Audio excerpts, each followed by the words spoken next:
सध्या महाराष्ट्रात महानगरपालिकेच्या निवडणुकांचं वातावरण गरम आहे. अशातच थेट मार्वलच्या फेमस कॅरेक्टर्सनी पक्षांच्या प्रचारात उडी घेतलेली दिसते. स्पायडरमॅन आणि हल्क शिवसेनेचा प्रचार करतायत, टोनी स्टार्क बीजेपीचा तर थॅनॉस काँग्रेसचा प्रचार करतोय. यांच्यात खरं तर एकमेकांमध्ये स्पर्धा लागली आहे. सोशल मीडियावर यांचे प्रचाराचे व्हिडिओज तुफान व्हायरल होत आहेत. टोनी स्टार्क यांनी खट्याळपणा करत स्पायडरमॅनला धोका दिलाय, पण ते जनतेला मोठमोठी आश्वासनं देत आहेत. प्रत्येक ज्येष्ठ नागरिकाला ॲसगार्डची यात्रा, डॉक्टर स्ट्रेंजच्या दवाखान्यातून मोफत उपचार आणि PS5 आणि GTA 6 यांचं लाईफ टाईम सबस्क्रिप्शन असं सगळं टोनी भाऊ निवडून आल्यावर देणार आहेत. पण निवडून यायच्या आधीच त्यांचं अकाउंट गायब झालंय आणि ते सुद्धा बेपत्ता आहेत.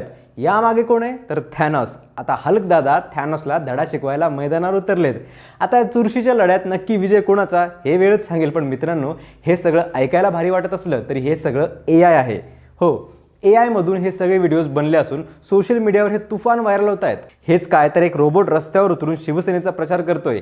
यंदाच्या निवडणुकात जिवंत माणसांनीच नाही तर AIने सुद्धा जाहीर सहभाग घेतलाय. पक्षांचा या सुपर हिरोना प्रचारात उतरवण्याचा आणि मतदारांना एनकॅश करण्याचा प्रयत्न किती यशस्वी होईल ते कळेलच. पण निवडणुकांसंबंधी नकारात्मक गोष्टी कानावर येत असताना सध्या या व्हिडिओजमुळे जनतेचं छान मनोरंजन होतंय हे नक्की. बाकी तुम्ही कोणत्या सुपर हिरोला मत देणार आहात ते कमेंटमध्ये नक्की सांगा आणि फॉलो करा लगावबत्ती.